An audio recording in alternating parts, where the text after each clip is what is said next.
আসসালামু আলাইকুম রহমতুল্লাহ। প্রিয় দর্শক এবং শ্রোতা মণ্ডলী, আমরা এখন আছি আমাদের স্বপ্নের ক্যাম্পাস জামিয়াতুত তারবিয়া আল ইসলামিয়া গলাতিয়া কেরানীগঞ্জের এই নয়নাভিরাম ক্যাম্পাসে দেখতে পাচ্ছেন। এখানে আমাদের বর্তমান ক্যাম্পাসের চিত্র। এখানে সবুজের সমারোহ, থরি থরি আম গাছগুলোর মধ্যে ব্যাপক পরিসরের আলহামদুলিল্লাহ। আমরা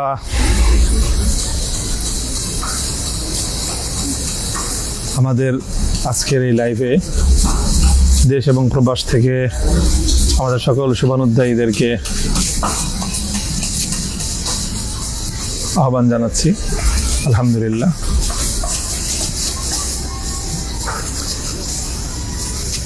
এবারে কোনো গাছে একেবারে মাটি ছোঁয়া আম, অনেক আম হয়েছে আলহামদুলিল্লাহ, মাশাআল্লাহ তাবারাকাল্লাহ তাআলা। প্রিয় দর্শক, আজকে আমরা আপনাদেরকে আসলে মূলত আমাদের এই ক্যাম্পাসের প্রাকৃতিক দৃশ্য দেখানোর উদ্দেশ্যে এই লাইভ পরিচালনা করছি না। আমাদের এখানে মুখ্যত ভিন্ন উদ্দেশ্য রয়েছে। আমরা ধীরে ধীরে সেই কথাগুলো বলছি। মধ্যখানে আপনাদেরকে দেখিয়ে নিই আমাদের এই যে মাদ্রাসা বর্তমান ভবনের কিছু নির্মাণ কার্যক্রমও পরিচালিত হচ্ছে। আমাদের ইতিমধ্যে এখানে যে পরিমাণ শিক্ষা কার্যক্রম পরিচালিত হচ্ছে তাতে ছাত্রদের আবাসন সংকট, সেজন্য নির্মাণের কিছু কার্যক্রম পরিচালিত হচ্ছে, বর্ধিত নির্মাণ। আজকে আমাদের মুখ্য উদ্দেশ্য হলো আপনাদেরকে আমাদের বহু প্রতীক্ষিত কাঙ্ক্ষিত আমাদের এই জামিয়ার ক্যাম্পাসে যে মসজিদ আমরা নির্মাণ করার ঘোষণা দিয়েছি, আলহামদুলিল্লাহ প্রথম চ্যালেঞ্জ ছিল আমাদের এই মসজিদের জায়গা ক্রয় করা। তো আলহামদুলিল্লাহ মসজিদের খুব জরুরি যে জায়গাটুকু না হলেই নয়, এবং যে জায়গা না হলে নির্মাণ কার্যক্রম শুরুই করা যায় না। আল্লাহর মেহেরবানিতে অনেক বাধা প্রতিবন্ধকতা পাড়ি দিয়ে আমরা মসজিদের জায়গা, বেশ কিছু জায়গা সংগ্রহ করতে পেরেছি, যে জায়গাটুকু হলে আমরা মসজিদের নির্মাণ কাজ শুরু করতে পারি। আমাদের প্রধান লক্ষ্য ছিল যে মসজিদের জন্য কমপক্ষে 3 বিঘা জায়গা সংগ্রহ করব বিশাল ক্যাম্পাসের মধ্যে। তো আলহামদুলিল্লাহ আমাদের এই পূর্ণ ক্যাম্পাসে ইতিমধ্যে প্রায় 21 বিঘা অর্থাৎ 7 একর জমি সংগ্রহ হয়েছে। এখন আমরা যে মসজিদের জন্য যেই জায়গাটায় আমরা মাস্টার প্ল্যান অনুযায়ী মসজিদের প্রাক্কলন করেছি, সেই জায়গাটায় মসজিদের নির্মাণ কাজে আমরা হাত শুরু করতে মনস্থ করেছি। এর জন্য আমাদের প্রথম চ্যালেঞ্জ ছিল জমি সংগ্রহ করা। তো জরুরি এবং একেবারে অনিবার্য জমিটুকু সংগ্রহ হয়েছে। এরপর দ্বিতীয় চ্যালেঞ্জ হলো আমাদের এই জায়গাটুকু ভরাট করা। এখানে অনেক নিচু জমি, লো ল্যান্ড, প্রায় 10 থেকে 12 ফিট এখানে বালু ফেলতে হবে। বালু ফেলে ভরাট করে তারপরে সেখানে আমরা মসজিদের কার্যক্রম শুরু করব। আলহামদুলিল্লাহ আজ আমাদের এই মসজিদের জমি ভরাটের কার্যক্রম আমরা আনুষ্ঠানিকভাবে শুরু করেছি। আপনারা দেখছেন যে এখানে আমাদের পাশেই ধলেশ্বরী নদী, এই নদী থেকে ড্রেজারে মাধ্যমে বালু কাট করে এনে আমরা বলগেট দিয়ে বালু বহন করে এনে আমাদের এই জমিতে আমরা বালু ভরাট করছি। আল্লাহ চাহেন তো ইনশাল্লাহ এই আসন্ন কোরবানির আগেই আমাদের বালু ভরাট সম্পন্ন হবে, অথবা আর যদি ঈদের আগে সম্পন্ন নাও করতে পারি, ঈদের পরপর বালু ভরাট সম্পন্ন হবে। এখানে প্রায় এই মুহূর্তে আমাদের 2 বিঘার বেশি জমি পূর্ণ এই মসজিদের জন্য উঁচু করতে হবে। তো এটাও একটা বড় বাজেটের বিষয়। দর্শক, আমরা আসলে মূলত আমাদের এই কার্যক্রমগুলো পরিচালনা করার ক্ষেত্রে আমাদের অর্থনৈতিক সংকট, এটা একটা বড় সমস্যা। অর্থের যোগান না হওয়ার কারণে আমরা ধীরে ধীরে আমাদের কার্যক্রমগুলো অগ্রসর করতে হচ্ছে। আজকে আমি চিন্তা করছিলাম যে অন্তত আমার ফেসবুক এই অ্যাকাউন্টে যে সকল ভাই বোনেরা দেশ এবং প্রবাস থেকে আমার সাথে সংযুক্ত আছেন, অনেকে অনেক বছর ধরে সংযুক্ত আছেন, এর মধ্যখানে ফেসবুকে এবং আমার এই অনলাইনে বা সামাজিক যোগাযোগ মাধ্যমে আমার উপর দিয়ে অনেকগুলো ঝড় বয়ে গেছে। সেটা আপনারা জানেন যে আমার 2021 সালে আমি যখন গ্রেফতার হই, তখন আমি ফেসবুক যে পেজটি আমি মেনটেন করতাম এবং সেটার মাধ্যমেই আমি আমার যাবতীয় কার্যক্রম পরিচালনা করতাম। সেই পেজটি ইতিমধ্যে ফেসবুক কর্তৃপক্ষ মেটা সেটাকে সাসপেন্ড করে দিয়েছে। আমরা সেটাকে আবার রিকভারি করার চেষ্টা করব। সেটাতে 2021 সালেই 13 লক্ষাধিক ফলোয়ার আমার সেই ফেসবুক পেজে সংযুক্ত ছিলেন। সেই পেজটি সাসপেন্ড হয়ে যাওয়ার কারণে অনেক দিন পর্যন্ত এই জাতীয় কার্যক্রম পরিচালনায় আমাদের অনেক সমস্যা হচ্ছিল। এখন আমি আমার আইডি থেকেই আমার যাবতীয় বক্তব্য এবং আমার কথাগুলি আমি উপস্থাপন করে থাকি। আমার বর্তমান এই আইডিতে এখনও প্রায় 15 লক্ষ কাছাকাছি, 14,80,000-এর কাছাকাছি ফলোয়ার এবং লাইকার সংযুক্ত আছেন।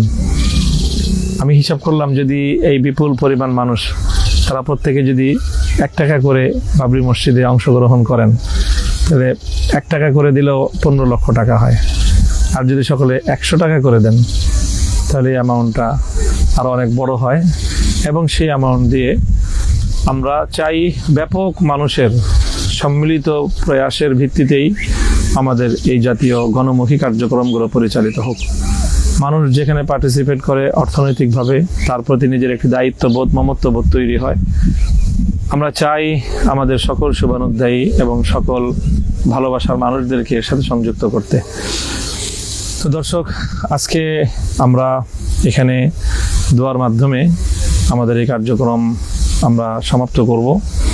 আমাদের উদ্দেশ্য হলো যেন আমাদের এই অত্যন্ত চ্যালেঞ্জিং একটি প্রোগ্রাম, আপনারা জানেন যে 2020 সালে শাইখুল ইসলাম আল্লামা আহমদ শফি রহমতুল্লাহ আলাইহিকে দিয়ে এখানে বাবরি মসজিদের ভিত্তি স্থাপন করার উদ্দেশ্যে আমরা কর্মসূচি ঘোষণা দিয়েছিলাম। তৎকালীন রাষ্ট্রযন্ত্রের ষড়যন্ত্রে শেষ পর্যন্ত আল্লামা আহমদ শফি আসতে পারেননি এখানে। পরবর্তী বছর 2021 সালে কায়েদে মিল্লাতে ইসলামিয়া আল্লামা জুনায়েদ বাবুনগরী রহমতুল্লাহ আলাইহি এখানে এসেছিলেন এবং তার কদম মোবারক এই মাটিতে পড়েছে এবং সেই বরকত নিয়েই আমরা আমাদের কার্যক্রম সামনের দিকে অগ্রসর করছি। তো ইনশাল্লাহ মধ্যখানে 3-4 বছর এই সব জায়গাগুলো একরকম সরকারের সম্পূর্ণ নিয়ন্ত্রণে ছিল, যাবতীয় কার্যক্রম পরিচালনার উপর নিষেধাজ্ঞা ছিল। আলহামদুলিল্লাহ, জুলাই বিপ্লবের মধ্য দিয়ে নতুন বাংলাদেশের যে যাত্রা শুরু হয়েছে, তারপর থেকে আমরা এখানে মাদ্রাসার কার্যক্রম ইতিমধ্যে অনেক দূর অগ্রসর করেছি। এবছর জামিয়াতুত তারবিয়া একটি যুগান্তকারী পদক্ষেপ গ্রহণ করা হয়েছে। আগামীর বাংলাদেশের নেতৃত্ব সৃষ্টির জন্যে এখানে ইতিহাস ও রাজনীতি বিভাগ নামে একটি বিভাগের কার্যক্রম পরিচালিত হচ্ছে, যেখানে দেশের সেরা ছাত্ররা পড়াশোনা করবে এবং ইতিহাসবিদ এবং রাষ্ট্রচিন্তক হিসেবে তারা দেশ, জাতি এবং উম্মাহ ও মিল্লাতের খিদমতে তারা নিয়োজিত হবে। এই স্বপ্ন নিয়ে আমাদের এই বিভাগের কার্যক্রম পরিচালিত হচ্ছে। এমন ধাপে ধাপে আরও অনেকগুলো কার্যক্রম পরিচালনা করার ভাবনা এবং পরিকল্পনা আমাদের রয়েছে। আমরা এই সুবিশাল যে ক্যাম্পাস, সুবিশাল এই ক্যাম্পাসের যেখানে প্রায় আমরা ওই সুদূরে গাছটা দেখা যাচ্ছে, বড় গাছ, ওইটা হলো মাদ্রাসার ক্যাম্পাসের শেষ সীমানা এখান থেকে। তো প্রায় যেটা আগে বলেছি 7 একর 21 বিঘা জমি এখানে সংগ্রহ করা হয়েছে। এখানে আরও কিছু জমি আমরা পরবর্তীতে সংগ্রহ করব। এখান থেকে একেবারে এই ক্যাম্পাসে আমাদের স্টাফ কোয়ার্টার থেকে শুরু করে একটা আন্তর্জাতিক বিশ্ববিদ্যালয় লেভেলের ইসলামী বিশ্ববিদ্যালয় পর্যায়ের প্রতিষ্ঠান, সেই সাথে সাধারণ শিক্ষাধারায় স্কুল কলেজ সহ আরও অনেকগুলো প্রতিষ্ঠান এখানে গড়ে উঠবে ইনশাল্লাহ। এখানে একটা বড় ধরনের পাবলিক লাইব্রেরি হবে, একটা বড় ধরনের মিলনায়তন এবং এর বেশ কিছু আরও কিছু ট্রেনিং সেন্টার সহ আমরা আমাদের এই কার্যক্রম এবং আমাদের এই বৃহৎ পরিসরের এই জামিয়াতুত তারবিয়া এবং বাবরি মসজিদ কমপ্লেক্স ইনশাআল্লাহ নির্মাণ করব এবং এখান থেকে কার্যক্রমগুলো পরিচালিত হবে। এটা কোনো একক ব্যক্তি অথবা শুধু শিল্পপতি বড় লোকদের দানের কোনো প্রতিষ্ঠান আমরা করতে চাই না। আমরা চাই উম্মার ব্যাপক মানুষের অংশগ্রহণের মধ্য দিয়ে আমাদের এই কার্যক্রমগুলো যেন সামনের দিকে অগ্রসর হয়।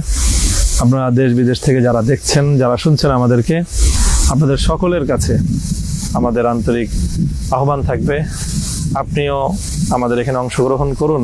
আপনার সামর্থ্যের আলোকে আপনার পরিবার এবং আপনার বন্ধু বান্ধব এবং আপনার পরিচিত জনদেরকেও এই কারে খায়ের কল্যাণের এই কাজে শরিক করে আপনি নিজে আরও একটি কল্যাণের বাহন হিসেবে ভূমিকা পালন করুন। আপনাদের সকলের কাছে আমাদের সেই প্রত্যাশা। আমরা দোয়ার মাধ্যমে আমাদের আজকের এই মাটি ভরাট কার্যক্রমের আনুষ্ঠানিক শুভ সূচনা করব ইনশাআল্লাহ। সুবহানাল্লাহ ওয়া বিহামদিহি, সুবহানাকাল্লাহুম্মা ওয়া বিহামদিকা আশহাদু আল্লা ইলাহা ইল্লা আনতা আস্তাগফিরুকা ওয়া আতুবু ইলাইক। আল্লাহুম্মা সাল্লি আলা মুহাম্মাদ ওয়া আলা আলি মুহাম্মাদ কামা সাল্লাইতা আলা ইব্রাহিম ওয়া আলা আলি ইব্রাহিম ইন্নাকা হামিদুম মাজিদ। ইয়া হাইয়্যু ইয়া কাইয়্যুম برحمتك نستغيث أصلح لنا شأننا كله ولا تكلنا إلى أنفسنا طرفة عين. اللهم إنا نسألك فعل الخيرات وترك المنكرات وحب المساكين وأن تغفر لنا وترحمنا أجمعين. إله العالمين رب العالمين আপনি কাজকে কবুল করুন। আল্লাহ বাবরি মসজিদ প্রতিষ্ঠার যে উদ্যোগ আমরা গ্রহণ করেছি, আল্লাহ আপনি এই উদ্যোগটি কবুল করুন, এটাকে সুসম্পন্ন করার তৌফিক দান করুন। এর পথে যত প্রতিবন্ধকতা বাধা রয়েছে আল্লাহ আপনি কুদরতের মাধ্যমে সেই বাধাগুলো প্রতিবন্ধকতাগুলোকে অপসারণ করে দিন, কার্যক্রমকে সহজ করে দিন। আল্লাহ আমাদের ভাই বোনদেরকে তাদের সাধ্যের সামর্থ্যের আলোকে এখানে অংশগ্রহণ করার তৌফিক দান করেন। আল্লাহ যারা ইতিমধ্যে এখানে মসজিদের জমি ক্রয়ে এবং অন্যান্য কার্যক্রমে অংশগ্রহণ করেছেন তাদেরকে আপনি উত্তম বিনিময় দান করুন। ভবিষ্যতেও যারা অংশগ্রহণ করবেন ইলাহুল আলামিন আপনি তাদেরকে আপনার পক্ষ থেকে উত্তম বিনিময় দুনিয়া এবং আখিরাতে নসিব করুন। ইলাহুল আলামিন আমাদের দোয়াকে আপনি কবুল ফরমান। রব্বানা আতিনা ফিদ দুনিয়া হাসানাহ وفي الآخرة حسنة وقنا عذاب النار. ربنا هب لنا من أزواجنا وذرياتنا قرة أعين واجعلنا للمتقين إماما. ربنا واجعلنا مسلمين لك ومن ذريتنا أمة مسلمة لك وأرنا مناسكنا وتب علينا إنك أنت التواب الرحيم. وصلى الله تعالى على خير خلقه محمد وآله وأصحابه أجمعين. سبحان ربك رب العزة عما يصفون وسلام على المرسلين الحمد لله رب العالمين. সকলকে আন্তরিক শুভেচ্ছা, অভিনন্দন এবং সালাম জানিয়ে শেষ করছি আজকের লাইভ প্রোগ্রাম। আসসালামু আলাইকুম ওয়া রাহমাতুল্লাহ।